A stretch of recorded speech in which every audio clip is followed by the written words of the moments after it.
இன்றைய நாய்களின் காலை வேளையில வந்து நிற்கிற முடியாத மாதிரி சூழ்நிலைகளில் மத்தியிலும் ஆண்டவர் கொண்டு வந்து நிற்க செய்த தயவுக்காக மனம் நிறைந்து நான் ஆண்டவருக்கு நன்றி செலுத்துகிறேன். உங்கள் மத்தியில ஆண்டவருடைய வார்த்தையை பகிர்ந்து கொள்வதை நான் பாக்கியமாய் நான் நினைக்கிறேன். கர்த்தர் இந்த நாளை எப்படி இப்படி நியமித்தார் எனக்கு தெரியல. பாஸ்டம்மா நான் அழைத்த நாள் முதல் இதற்காக நான் ஜெபித்தேன். உங்க மத்தியில வந்து நிற்கணும்னு நான் ரொம்ப ஆயத்தமாய் வரும் பொழுது வர வழியில என்னுடைய தகப்பனார் என்று கர்த்தருடைய ராஜ்யத்துல சேர்ந்தார் என்ற செய்தியை கேள்விப்பட்டதுனால எனக்கு இன்றைய நாள் உங்க முன்னாடி வந்து நிற்கிறதுக்கு எனக்கு ரொம்ப பலனற்று நான் நிற்கிறேன்.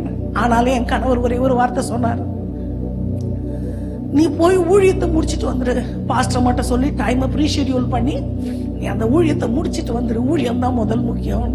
இங்க வந்தவொடனே பாஸ்டர்மா சொன்னாங்க, இந்த நிலைமையில நீங்க நிக்கிறது தான் அப்பா, எங்க அப்பாவும் சரி ஏசப்பாவும் சரி விரும்புவாரு.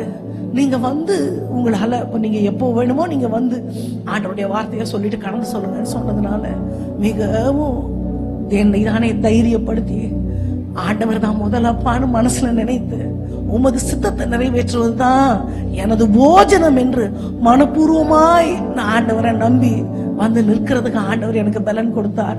ஆனாலும் நீங்க பண்ணி இருக்கிற ஆயத்தங்கள், உங்களுடைய ஜெபங்கள், உங்க பிரயாசங்கள் எல்லாம் பார்க்கும் பொழுது நான் வந்தது ஆண்டவருடைய சித்தம் என்று நான் நம்புகிறேன். பாதி வழியில தான் எனக்கு அது இப்பவும் கற்பனை கூட பண்ண முடியல.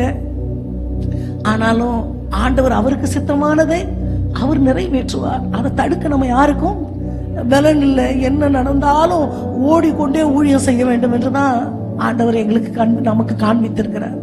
உங்க எல்லாரையும் ஆண்டவர் இவ்வளோ இந்த சபையில தூண்களாய் நிலைநிறுத்தி இந்த மகா சபையில இவ்வளவு பெண்கள் நீங்க கடந்து வந்திருக்கிறத பார்க்கும் பொழுது எனது இருதயம் கர்த்தருக்குள்ளாய் கடி கூறுகிறது.